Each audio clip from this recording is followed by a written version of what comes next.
녹화를 시작합니다.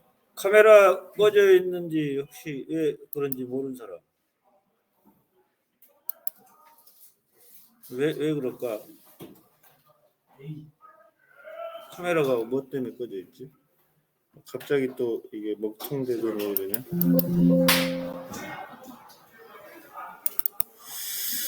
그래서 이거 쓰는 거예요. 오늘 4.13 카메라가 왜 꺼져 있나?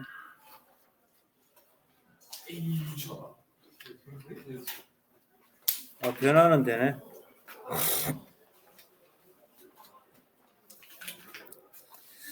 자, 우리가 전번에 대기의 대순환은 해수의 방향을 결정을 하고, 그래서 이 해수가 그 순환하면서 쓰레기섬을 만들고 있다라고까지 얘기를 했죠. 그래서 우리가 이제 그 뭡니까? 그 해류가 커다랗게 순환하는 덩어리를 환류라고 얘기를 했어요. 이 해류는 이 바닷물의 흐름이죠. 바닷물의 흐름은 이 바람과 대륙의 영향으로 바닷물의 흐름이 생기게 되죠. 해류, 해자가 바다 해자고 류가 흐를 류자야. 바다에 흐를 류. 바다에 흐를 류. 그래서 이 해류가 커다랗게 순환하는 덩어리를 환류라고 했고, 전 세계에 5개가 있다라고 얘기를 했어요. 그리고 한류는 북반구에서 시계 방향, 남반구에서는 반시계 방향으로 바람의 방향과 맞물려서 돌게 된다. 그래서 이제 이러한 해류의 흐름은 바람과 대륙의 영향으로 발생을 하게 되고, 이 바람은 이거 아닌가? 내가 잘못했나?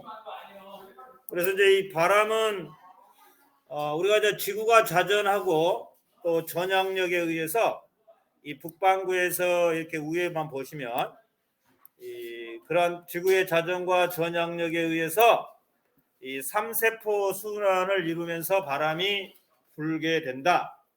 그래서 3세포 순환을 우리가 이제 크게 이렇게 나눠요. 과학자 이름을 따서 헤들리 순환, 페렐 순환, 그 다음에 극순환 이렇게 나누게 되고,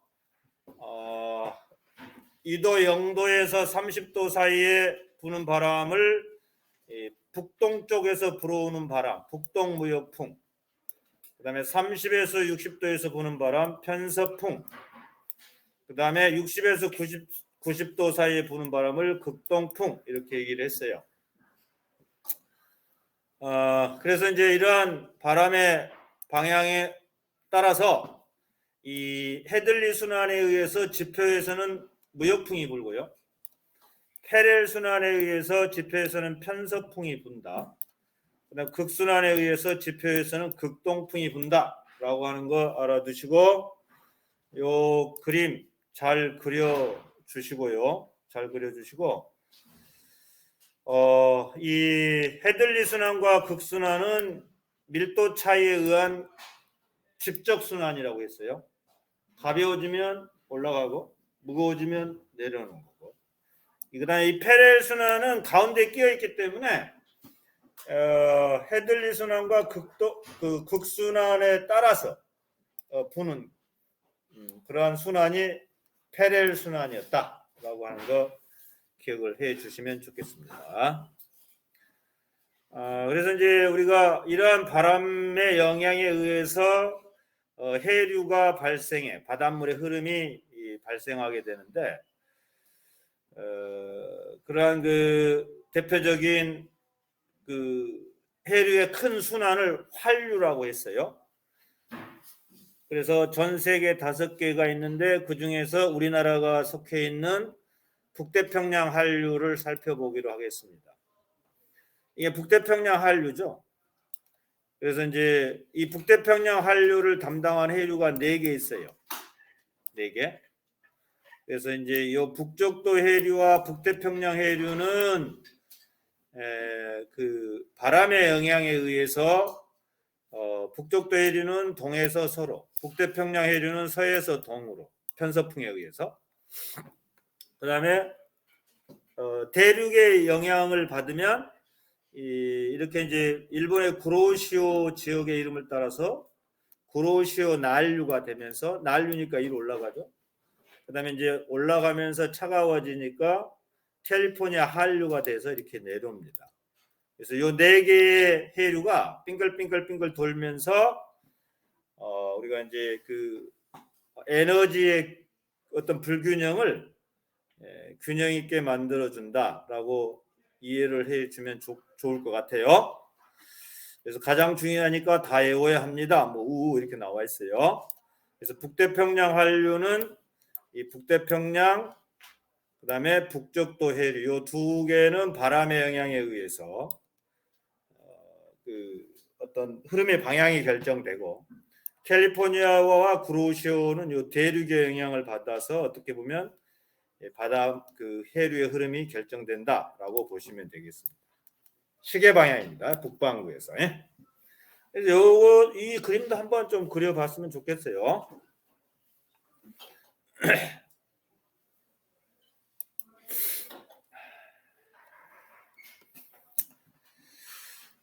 자, 대기 대순환, 지구 전체 규모의 대기 순환을 대기 대순환이다. 그래서 이러한 대기 대순환은 유도별 에너지 불균형을 해소시켜 준다. 지구가 자전을 하기 때문에 이러한 그 3세포 순환으로 우리가 대기 대순환을 생각할 수가 있다. 만약에 자전하지 않는다면 한 개의 순환만 생각할 수 있죠. 차고 무거운 공기는 아래로 향하잖아요. 그렇기 때문에 북풍만 본다라고 보시면 돼요. 북풍만, 자전하지 않는다면. 그러나 지구가 자전하기 때문에 이러한 헤들리 순환, 극순환, 페렐 순환은 간접 순환. 나도 따라서 하강, 이게 하강하죠? 하강, 그죠? 상승하면 나도 따라서 상승하는. 마치 톱니바퀴가 가운데 있는 톱니바퀴가 양쪽에 있는 톱니바퀴에 물려서 움직이듯이 이 페렐 순환은 간접 순환이다라고 보시면 되겠어요. 이런 그림들을 잘 그려봐야 돼요. 그래야지 오래 남고 시험을 잘 치를 수가 있어요. 그래서 이제 이런 해수, 바닷물의 어떤 순환, 이 표층해류의 순환은 지속적인 바람, 그런 대기 대순환에 의해서 결정된다. 물론 이제 대륙을 만나면 대륙을 따라서 위로 올라가기도 하고 내려오기도 하겠죠. 그래서 무역풍은 동에서 서로 불고요. 편서풍은 서에서 동으로 불고, 난류는 저위도에서 고위도로, 한류는 고위도에서 저위도로 내려오는 게 일반적인 특징이죠. 이 특징을 가지고 우리가 우리나라가 속해 있는 요 북태평양 한류 시계 방향으로 빙글빙글 순환을 한다. 그래서 이 순환을 하기 때문에 오염물질이 가운데 쌓이게 돼. 이거 쓰레기 섬이다.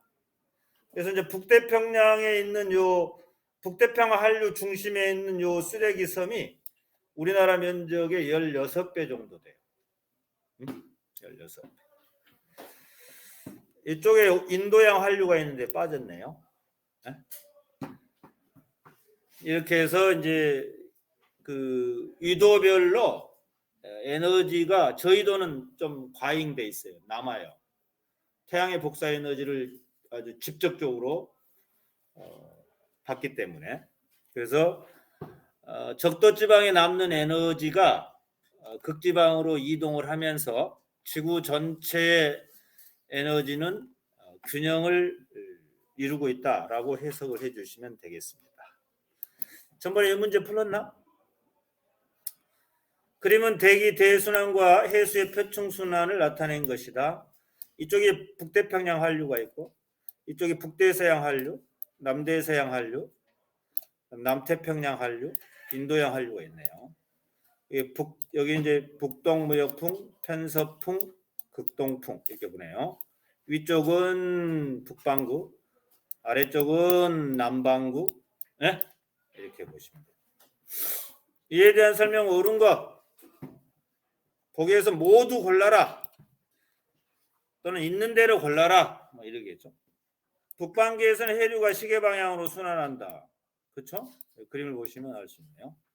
바람의 영향을 받아서요. 무역풍의 영향을 받은 해류는 주로 서에서 동이 아니라 무역풍은 이렇게 동에서 서라 그랬죠 아까? 그래서 틀렸어요.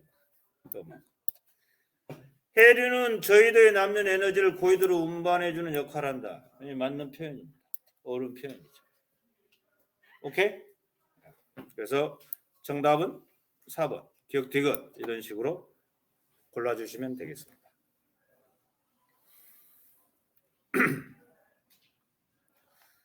자, 그다음에 이제 우리가 앞에서 설명했던 엘니뇨와 이제 라니냐는 안 나왔지만 하여튼 엘니뇨의 반대가 라니냐죠. 엘니뇨는 뭐냐? 엘니뇨의 정확한 이름이 아기 예수라는 뜻인가? 아기 예수. 라니냐도 비슷한 종교적인 냄새가 나죠. 엘니뇨, 라니냐. 네? 자, 엘니뇨는 이제 어떤 무역풍이 약화돼서 이 적도 부근 동태평양 해역의 표충 수온이 평년보다 높은 상태가 지속되는 현상이죠. 네? 그래서 엘니뇨는 2 내지 7년마다 불규칙하게 발생을 하는데 이 적도 부근 동태평양 해역의 표충 수온이 평년보다 높아요. 이 동태평양이면 어디냐면 페루 연안 뭐 이렇게 보시면 페루. 서태평양은 인도네시아 이렇게 보시면 됩니다. 그래서 이제 이 평상시 한번 볼래요? 이 평상시 바람의 방향을 잘 보셔야 되는데 이 평상시는 이 무역풍이 이제 뭐 불어요. 그러면 동에서 서로 이렇게 불 거 아니야? 동에서 북동 무역풍이니까 동에서 서로 불어요. 그러면서 따뜻한 해수가 이 서쪽으로 많이 몰려오죠. 따뜻한 해수가 서쪽으로 많이 증발이 잘 되잖아. 증발이 잘 되니까 비구름이 발달돼요. 그러면서 차가운 해수가 상대적으로 이쪽으로 솟아 올라오죠. 용승 현상이라고 해요. 용승. 네? 용승. 그러면서 이쪽에 어떤 좋은 어장이 만들어진다 그래요. 이 차가운 물과 어떤 따뜻한 물이 이제 잘 섞여서 고기들이 잘 생활할 수 있는 조건이 된대. 그죠? 그래서 이쪽에 이제 용승, 평상시 용승 현상이에요. 용승, 솟아올라 차가운 물이. 왜냐하면 이쪽으로 따뜻한 물이 많이 가니까. 그래서 이 동태평양, 여기 여기가 동이죠. 이게 동, 서, 남, 북이죠. 이 동태평양에 수온이 낮고 용존 산소량이 많아서 생물체를 많이 분해하는 영양염류가 많기에 좋은 어장이 생성이 된대요. 평상시는. 예? 수온이 낮다. 그러면 산소라는 기체가 잘 용해될 수가 있지. 생물체를 많이 분해해서 산소가 많기 때문에 영양염류가 많아요. 산소가 많은 일단 산소. 그래서 이쪽에 이 동태평양 쪽에 좋은 어장이 만들어져. 어장. 고기가 살아갈 수 있어요. 그죠?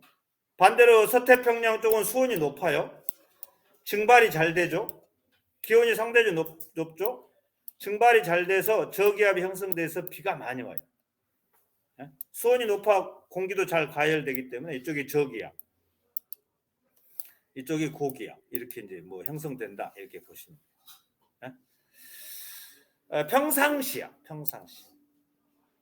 근데 이제 평상시에 용승 현상이 일어난다는 거 눈여겨봐 두시고 서쪽에 비가 많이 오고 인도네시아 쪽에 이쪽 페루 쪽에는 그 맑은 날씨, 고기압 이 형성이 돼요. 반대로 이제 엘니뇨는 뭐냐? 엘니뇨는 이제 무역풍이 약화됩니다. 그럼 따뜻한 해수가 서쪽으로 많이 못 가요. 그냥 용수 현상도 안 일어나죠. 대신 상대적으로 이쪽이 이제 따뜻한 물이 많이 모이니까 이쪽에 이제 증발이 잘 돼서 동태평양 쪽에 어떤 비구름이 많이 발달되죠. 그래서 동태평양의 표층 수온이 높아진다. 용수 현상이 일어나지 않죠. 그죠? 이런 게 이제 엘니뇨다라고 판단하시면 될 것 같아요. 또 뒤에 또 나오니까 그림 보여줄게요. 자, 그다음에 이제 사막화, 데저트피케이션이라고 하는데요. 사막화는 말 그대로 그 사막,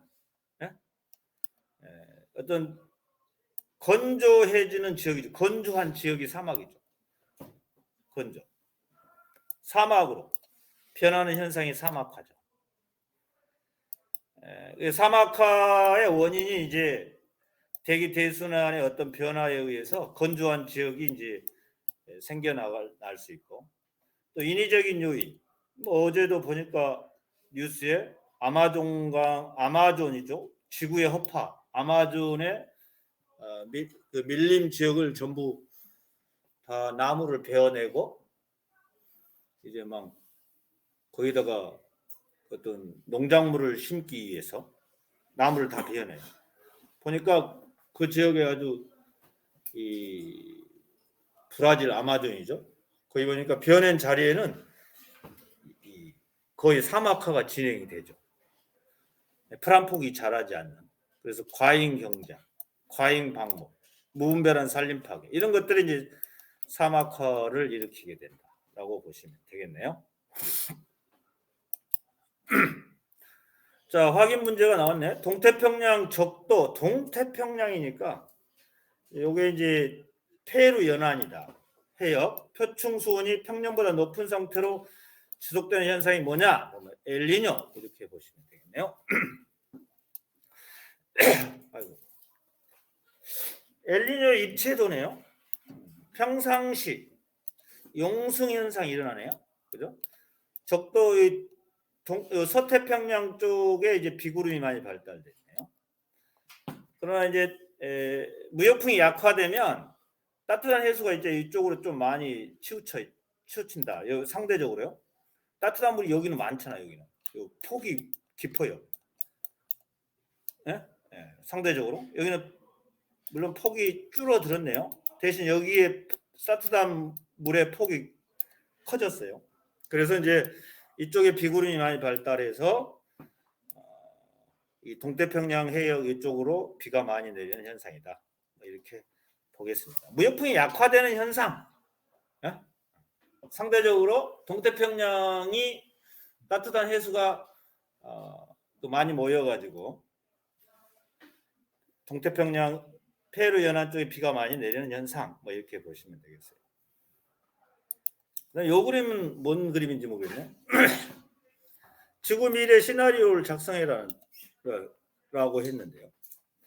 지금 현재 추세로 온실기체가 배출되는 기후를 보시면 이렇게 많이 배출이 많이 되죠. 이산화탄소 농도 ppm. ppm은 뭔지 알죠? 농도의 단위죠.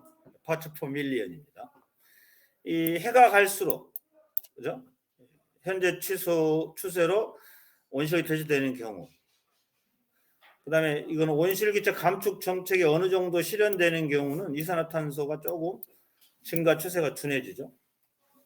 상당히 실현되는 경우는 거의 그죠? 그 증가 폭이 더 낮아지죠. 우리가 상당히 실현이 돼야 되지. 온실기체 감축 정책이 상당히 실현이 돼야지 지구가 안 뜨거워지겠지.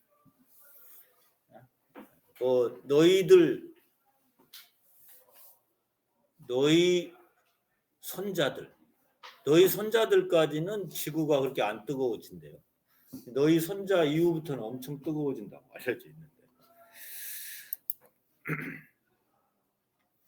지구 미래와 환경 변화 극복 방안 모든 국가가 협력하여 온실기체 배출량을 줄이기 위한 방안을 마련해야 되죠. 정말 심각합니다. 또한 지속 가능한 에너지 사용 기술을 개발하고 에너지 효율을 높이기 위해 노력해야 된다. 에너지 효율을 높여야 된다.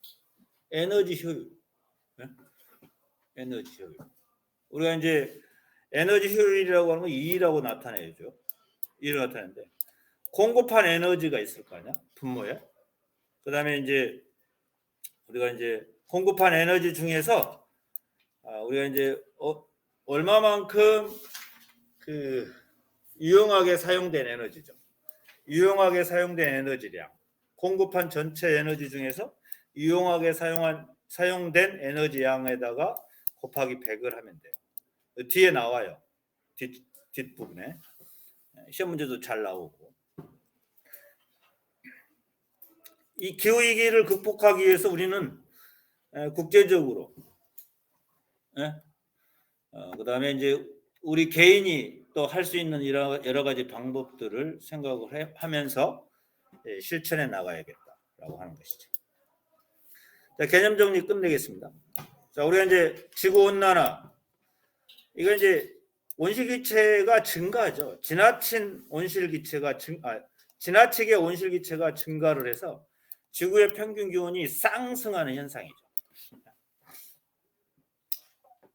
참고적으로 물론 교과서에 나와 있지는 않지만 참고적으로 난류의 특징, 따뜻한 물의 특징, 수온이 높고 염분이 높대요. 투명도가 맑다라고 하는 것이 조금 의외인데 이거는 이제 고수온으로 산소기체가 적어요. 산소기체가 적으면 생물체를 적게 분해하여 영양염류가 상대적으로 적어서 상대적으로 맑다 이렇게 해석을 한대요.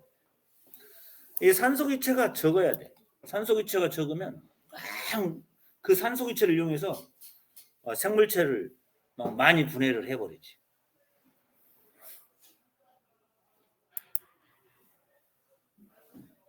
엘니뇨 무역풍이 평상시보다 약해져.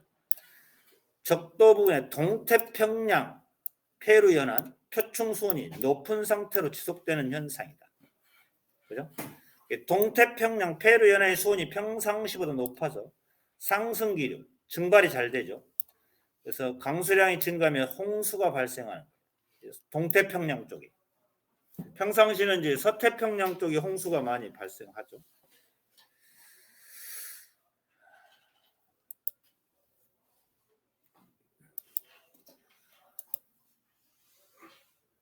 똑같은 말이죠. 수온이 높아져 엘니뇨 발생. 동서남북. 온실기체 배출을 줄이기 위해서 개인이 가정에서 실천할 수 있는 방법. 이런 것들이죠. 잘 실천하고 있는지는 모르겠지만 분리 줄이고 온도 준수하고 이런 것이지.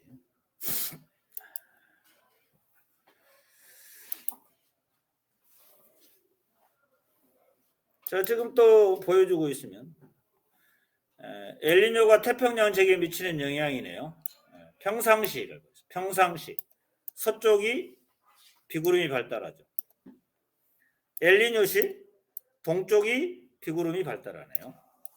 이렇게 여기가 동, 이스트, 서, 웨스트라고 그러나? 남은 뭐지? 사우스? 북은 뭐라고? 노스? 노스 페이스? 노스. 이스트, 웨스트, 사우스, 노스 이래요. 자, 이렇게 해서 우리가 이제 그 엘니뇨, 그다음에 사막화, 그리고 우리가 앞에서 배웠던 대기 대순환, 그다음에 환류에 관련해서 우리가 살펴봤어요. 자, 그러면 이제 414를 넘어가기로 하겠습니다. 414는 이제 그 내용이 뭔지 지금 한번 볼까요? 4-1-4의 내용이 뭔가? 하여튼 그림 좀 잘 그려야 교과서에 있는 그림 쫓아서 잘 그려셔야 돼요. 갈수록 더 그림을 잘 그리고 교과서에 있는 어떤 표 정리하시고 이래야 된다니까. 눈으로 보면 안 돼요. 1학년 때보다 2학년 때가 더 연습장에다 그림도 그리고 표도 정리해보고 이러한 그 손으로 직접 이렇게 해서 공부하는 습관을 해야 되는데 그냥 눈으로만 본다니까 다들. 왜 자꾸 이렇게 눈의 강조를 하는데 안 하지? 그려봐. 그려. 이상한 만화 영화나 그리지 말고. 친구들아 도움돼. 자 이제 에너지 전환과 효율적 인원이다. 우리 에너지는 막 전환이 돼요. 그 전환하는 과정에서 우리가 이제 그 필요 없는 그러니까 폐열 우리가 다시 사용할 수 없는 그 열 에너지 형태로 이렇게 날아가 버리기 때문에 그 없어져 버리기 때문에 에너지를 우리가 에너지를 아끼고 전략하고 해야 된다라고 하는 것이지. 그 유용한 에너지로 전환이 되면 괜찮은데 그렇지 못한다는 것이지.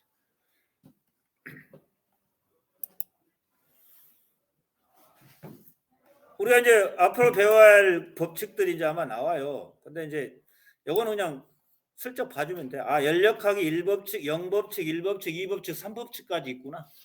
라고 하는 거를 좀 알아주셔야 돼요.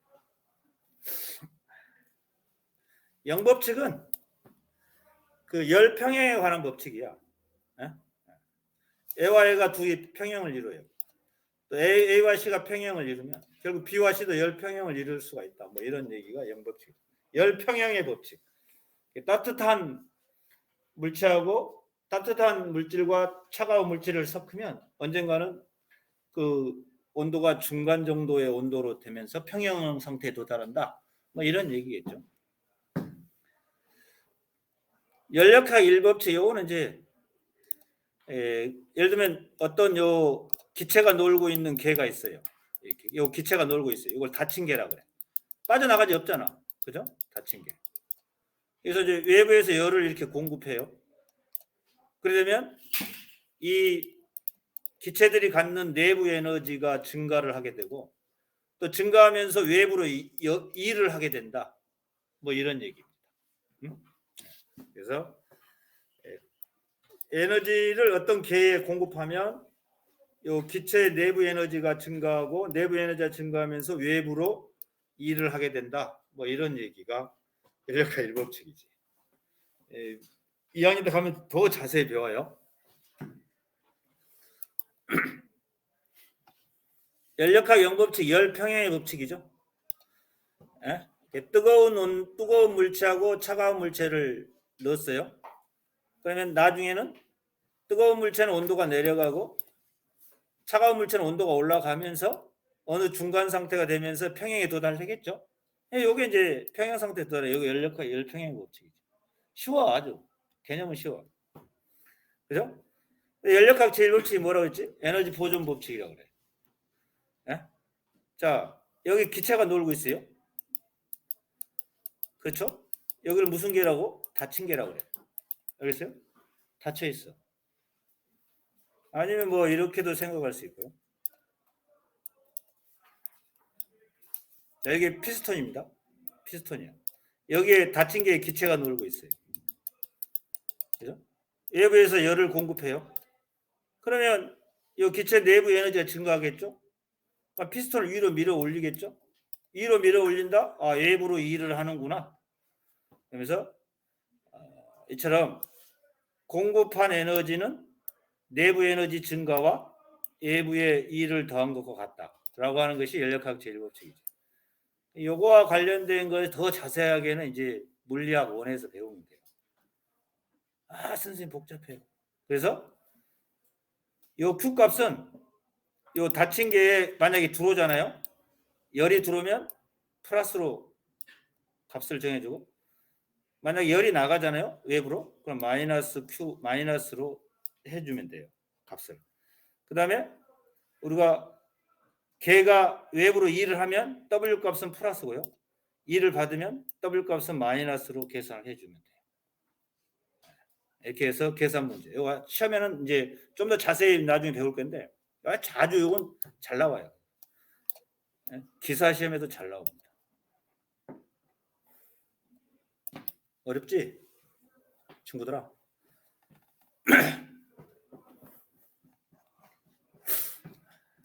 볼까요?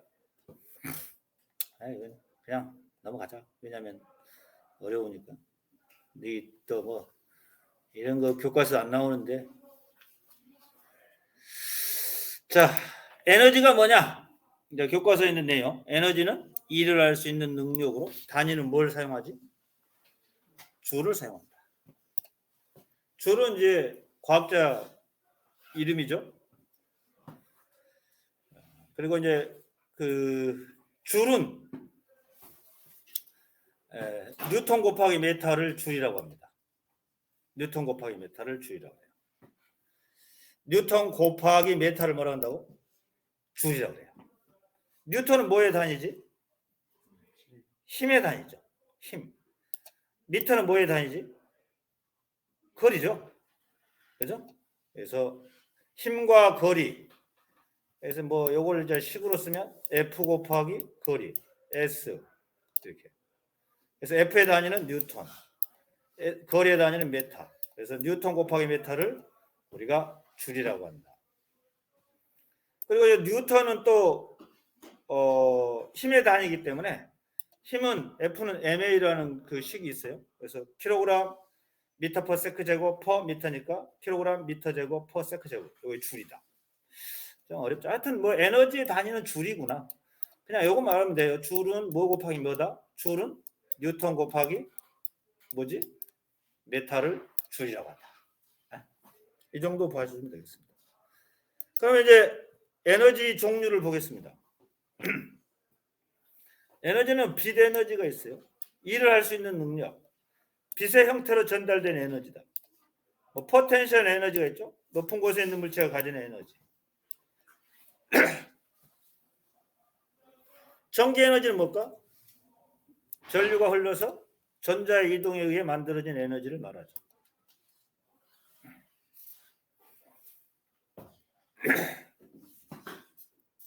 일과 에너지의 단위는 모두 줄이고요. 전류가 흘러서 전자 이동에 의해 만들어진 전기 에너지의 단위도 줄을 사용합니다.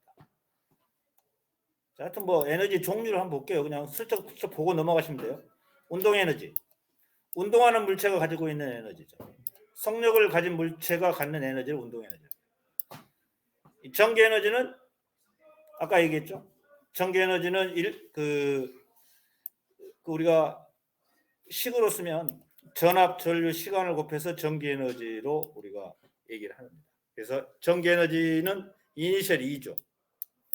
전압은 이니셜이 V고 전류는 이니셜이 I고 시간은 T가 이니셜이죠. 전기 에너지의 식은 VIT 이렇게 뭐 알려져 있어요. 나중에 또 T 나와요. 그리고 또 옴의 법칙에서 여기 옴의 법칙이죠. I. 여기에 옴의 법칙의 주인공이죠. I는 R분의 V. 요게 주인공이에요. 알겠어요? 뉴턴의 이 법칙의 주인공은 A죠. A. A는 뭐 N분의 F. 요게 뉴턴의 이 법칙의 주인공이죠. 요게 주인공. 요거에 의해서 이제 F는 MA가 나온 거고. 요게 주인공이죠. 옴의 법칙의 주인공. 요거에 의해서 V는 II라는 식이 나오죠. 뭐가 주인공이냐? 주체가 뭐냐? 옴의 법칙의 주체가 뭐냐? 에? I는 R분의 V. 요거지. 요게 주체야. 옴의 법칙의 주체. I는 R분의. 요거에 의해서 요게 나오는 거야. 그래서요? 이 전기 에너지 공식은 VIT라고 하는 거 뒤에 또 나와요. 하여튼 지금 에너지의 종류. 그냥 슬쩍슬쩍 보시면 돼요. 에너지는 일을 할 수 있는 능력을 우리가 에너지라고 하는구나. 응? 일을 할 수 있는 능력. 단위는 줄을 사용하는구나. 이 정도. 줄은 뉴턴 곱하기 미터구나. 이 정도. 에너지의 종류는 빛 에너지, 그다음에 중력에 의한 포텐셜 에너지, 운동 에너지, 전기 에너지, 또 뭐 있어요? 파동 에너지, 화학 에너지, 열 에너지, 뭐 에너지 종류가 많이 있죠. 또 파동 에너지도 있고. 그죠? 그래서 휴대전화에서 이런 에너지는 전환이 되죠. 그대로 멈춰 있는 것이 아니라 전환이 되고, 그 전환 과정에서 우리가 다시 사용할 수 없는 에너지가 나온단 말이죠. 그 다시 사용할 수 없는 에너지가 있기 때문에 에너지를 절약하자 이런 뜻이에요. 그러면 결국은 에너지 효율을 높인다. 결국은 에너지 효율을 높인다는 것은 다시 사용할 수 없는 에너지의 양을 줄여야 된다 이런 얘기지. 유용하게 쓸 수 있는 에너지만을 키워야지.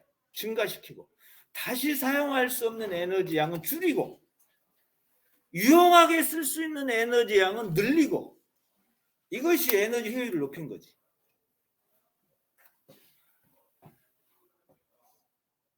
알겠냐? 친구들아? 다시 사용할 수, 예를 들면 요거 볼래요? 자, 여기 어떤 그 열기관이 있어요. 열기관이 Q1을 우리가 공급받았어요. 그러면 요게 유용하게 사용할 수 있는 에너지죠. 요거 Q2가 빠져나가 버렸어요. 요거는 Q2의 양을 줄여야지. Q2의 양을 줄이는 것이 에너지 효율을 높이는 거야. 요건 다시 사용할 수 없어. 알겠어요? 열기관이 Q1을 받잖아요. Q1을 받으면 요 Q1은 어디에 쓰냐면 그 엔진이 일을 하는 데 쓰이고, 그 다음에 다시 사용할 수 없는 그 열로 이렇게 전환이 되죠. 그래서 이 Q1은 에너지 보존 법칙에 의해서 W 플러스 Q2 이렇게 되죠. 그래서 이 Q2를 줄여야지. Q2를 줄이고 W를 높여야만이. 예? 이게 이제 일에 사용됩니다. 일. 그러니까 Q1을 공급받으면 일부는 일에 사용되고 일부는 사용할 수 없는 그 뭡니까? 저열, 온도가 낮은 열로 변해버리죠. 그래서 에너지 효율을 높인다. 그러면 Q2를 줄이고 W 값을 크게 해야만이 에너지 효율을 높이는 거야. 이건 다시 사용할 수 없는 에너지죠. Q2를 줄여야지. Q2를 줄이는 것이 에너지 효율을 높이는 거예요. 알겠어요? 에너지 효율을 높이는 방법. 이게 에너지 효율이야. 열 효율, 에너지 효율 2. 그죠? Q는 여기 열 기관에 공급된 전체 뭐 열원이라 합시다. 그리고 유용하게 사용할 수 있는 에너지죠. 여기 W가. 일도 에너지잖아요. 네? 우리가 열은 이렇게 알려졌어요. 열은 100% 일로 전환이 안 돼요. 일은 근데 100% 열로 전환이 된대요. 요게 이제 에너지 그 연력학 제 1법칙 뭐 이런 얘기를 쓰는데요. 아무튼 여기서는 그거는 생략하고요. 여기 한번 볼까요? 열 기관이 있어요. 그 화석 연료를 연소시켜서 얻은 열이 있어요. 요 열 기관이 Q1을 얻었어요. Q1을 얻으면 이 열 기관이 일을 하는데 W만큼 일을 하는데 사용되고, 요게 우리가 유용하게 사용할 수 있는 그런 에너지 양이라고 보시면 돼요. 그 다음에 우리가 다시 사용할 수 없는 에너지 Q2로 전환이 되죠. 그래서 열 효율은 Q1분의 W, 요게 공급된 전체 에너지 양, 요거 유용하게 사용되는 에너지 양, 그죠? 근데 우리가 Q1은 무엇과 같다고? Q1은 W 플러스 무엇과 같지? Q2와 같아요. 그죠? 그래서 열 효율을 높이려면 Q2는 줄이고 W는 어째야 되지? 키워야지. 알겠어요? 이 Q2는 다시 사용할 수가 없어. 그래서 이 열 효율은 일반적으로 이 열 효율은 1보다 항상 작은 값을 가져요. 그래서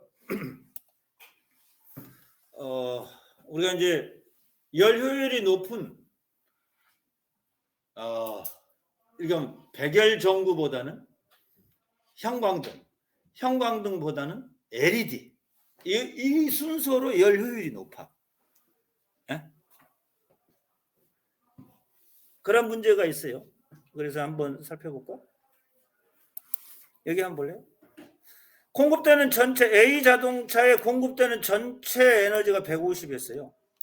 엔진이 하는 일은 30이야. 나머지 120은 어디로 갔을까? 이거는 사용할 수 없는 에너지겠죠. 여기 120 중에 30. 그럼 120, 30 빼면 얼마니? 90인가? 90은 어디 갔을까? 이건 다시 사용할 수 없죠. 그래서 그러면 여기서 이제 문제가 있네요. A, B의 열 효율을 구하라. 그러면 A 자동차는 전체 공급한 에너지 150이었지. 그 중에서 유용하게 사용할 수 있다. 유용하게 사용된 에너지는 1로 사용된 에너지죠. 1로 사용된 에너지가 30이잖아. 그러면 효율이 20이야. 자동차 B는 전체 120 중에 30이니까 효율이 25%지. 누가 효율이 높지? B가 높지. 그럼 같은 연료로 더 많은 거리를 갈 수 있다 이런 얘기겠지. 같은 연료로 더 많은 거리를 갈 수 있지. 그래서 통합과학에서는 이 정도 문제가 나와. 에너지 효율을 구하라. E는 뭐분의 뭐다고? 전체 열기관의 전체 공급된 에너지를 Q1이라고 해. 그 다음에 유용하게 사용되는 에너지라는 것은 1로 사용된 에너지죠. 요거지. 그래서 어떻게 되지? Q1. W는 뭐에서 뭘 뺀 거지? Q1에서 Q2를 뺀 거지. 그죠? 그러면 요걸 계산하면 얼마지? 1이지. 빼기. Q1분의 뭐지? Q2. 이래. 그래서 요거는 항상 뭐보다 작다고? 1보다 작아요.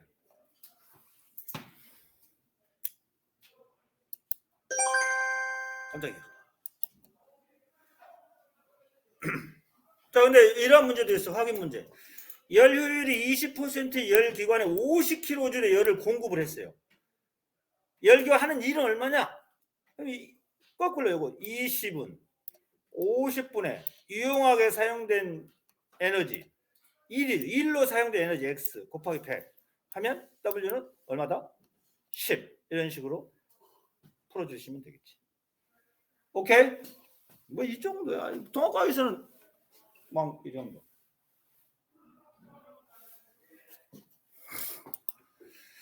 자, 에너지 일할 수 있는 능력. 에너지 전환. 한 형태의 다른 형태의 에너지로 전환이 가능하죠. 그래서 이제 그 가능한 그 에너지 전환을 한번 또 여기를 한번 볼까요? 자, 지금 그것보다 더 요거 한번 교과서에 나와 있는 거 요거 볼래요? 여기 지금 휴대전화가 있네요. 전기 에너지로 이제 휴대전화 빛이 나와요. 빛 에너지로 전환되는 거고. 막 떨리고 있죠. 전기 에너지로 운동 에너지로 변환되는 거. 예? 또 우리가 소리를 들으면 전기 에너지가 소리 에너지, 전기 에너지가 화학 에너지. 이게 충전하는 거죠. 충전. 이게 전환이 되죠. 그러니까 전환이 되는 과정에서 쓸모없는 다시 사용할 수 없는 에너지가 생긴단 말이지. 다시 사용할 수 없는 에너지가 생기기 때문에 우리가 다시 사용할 수 없는 에너지가 생기기 때문에 에너지를 절약하고 뭐 아끼자 뭐 이런 뜻이겠죠. 그래서 여러 가지 에너지 전환의 해가 있네요. 이 전열기를 한번 볼래요? 이 전열기에 전기 에너지를 공급하지. 그럼 전열기에서 뭐가 나오지? 열 에너지가 나오겠다. 이런 얘기죠. 그다음에 광합성 한번 볼래요? 광합성은 빛을 이용해서 물질을 만들어내잖아. 물질을 만들어. 그러니까 빛 에너지가 뭘로? 화학 에너지로 전환되는 얘기다. 그죠?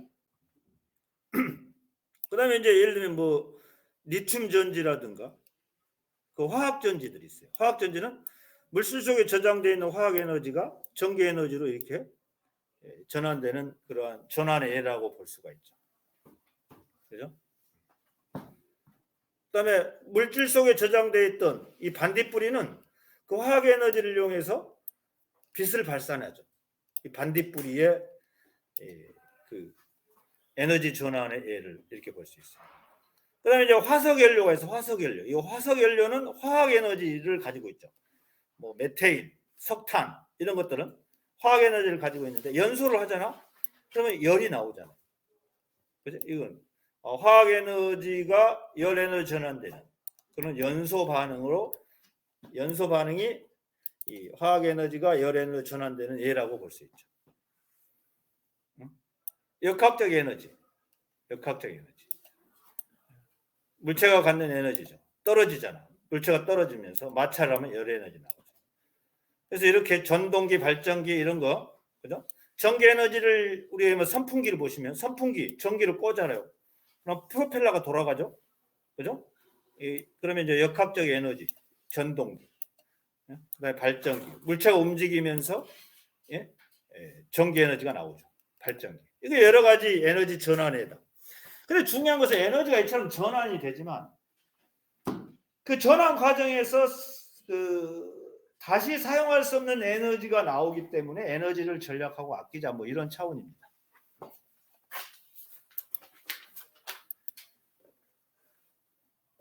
자, 이게 에너지 보존 법칙 있죠. 에너지는 새롭게 생겨나 소멸되지 않으면 에너지 총량 항상 일정하게 보존이 되는데 총량은 항상 일정히 보존돼요. 그런데 에너지가 보존되는데도 에너지를 절약해야 하는 까닭은 뭐냐? 이 전환 과정에서 다시 사용이 어려운 열 에너지 형태로 전환이 돼버려요. 그래서 빠져나간 다시 사용할 수 없는 에너지의 에너지하고 더하면 총량은 일정하다 이거지. 이게 에너지 보존 법칙이다. 자, 에너지는 보존되지만 에너지를 절약해야 하는 까닭. 다시 사용하기 어려운 열 에너지 형태로 전환되죠. 그럼 에너지 효율이 뭐냐? 식을 해도 공급한 전체 에너지 중에서 유용하게 사용된 에너지 곱하기 100. 이거 에너지 효율의 공식. 효율이 높은 제품을 써야지. 백열전구보다는 형광등, 형광등보다는 LED 뭐 이런 거 효율이 높은 제품을 써라. 자, 그래서 요거는 교육과정 방을 생략하겠습니다. 너무 또 어렵게 물리원에서 배우시면 돼요. 이것도 넘어가겠습니다. 형광등 어디 문제 나왔는데 형광등 내가 저쪽에서 뽑아놓은 거 봐. 여기 한번 여보세요. 자, 지금 조명기구 발전 백열전구는 효율이 10%밖에 안 된대요. 나머지 폐열로 90%. 형광등은 효율이 20%인데 나머지 폐열로 80%. LED는 30%, 폐열로 70%. 그죠? 그래서 이처럼 에너지 효율이 높은 이러한 조명기구들이 발전됐다. 이렇게 보시면 되겠어요. 알겠습니까? 에너지 효율에 관한 공식 꼭 기억을 해두셔야 돼요. 여기까지 할게요. 그래서 4-1-4까지 했어요.